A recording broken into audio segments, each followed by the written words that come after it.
আমাদের সাবেক প্রধানমন্ত্রী হাসিনা উনি আপনাদেরকে ফেলে ভারত চলে গেছেন, দিল্লি থেকে বসে আছে আর আমাদেরকে বিপদে ফেলে দিয়ে গেছে, তাই না?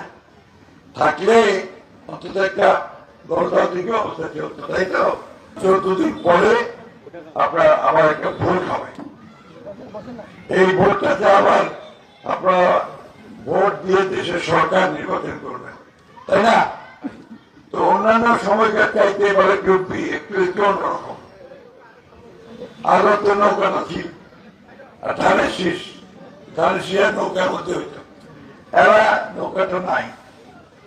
নৌকা যিনি কান্ডারি আমাদের সাবেক প্রধানমন্ত্রী হাসিনা উনি আপনাদেরকে ফেলে ভারত চলে গেছেন, দিল্লি থেকে বসে আছে আর আমাদেরকে বিপদে ফেলে দিয়ে গেছে, তাই না?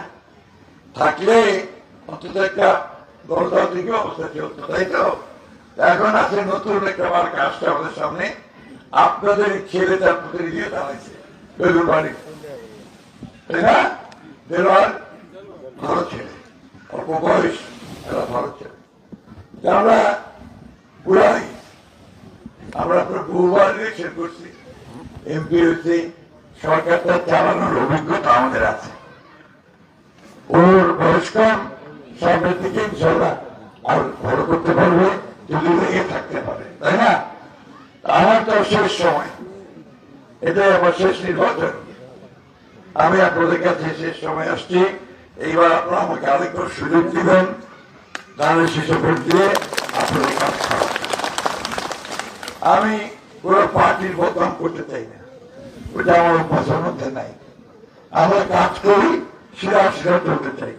ভয়টা কিসের পান যে আমরা সংখ্যালঘু, আমাদেরকে যদি কেউ অত্যাচার করে। আপনাদেরকে আমি পরিষ্কার করে বলতে চাই, আপনারা সংখ্যালঘু নন। আমার নেত্রী দেশের থেকে পরিষ্কার করে বলে দিয়েছে যে এই দেশে সংখ্যালঘু কেউ নাই, সবাই বাংলাদেশি, সবাই বাংলাদেশি, সকলের অধিকার সমান। ওই জন্য ভয় পাবেন না, বুক সোজা করে দাঁড়াবেন। আমার ভাইরা সবসময় আপনাদের পাশে থাকবে, আপনাদেরকে অনিষ্ট হতে দেবে না। আমি কথা দিচ্ছি আপনাদেরকে, বিএনপি সবসময় আমার সকলের অধিকারকে রক্ষা করবে। বিএনপি প্রত্যেকটি বাংলাদেশের অধিকারকে রক্ষা করবে, মা বোন ভাইদের অধিকারকে রক্ষা করবে।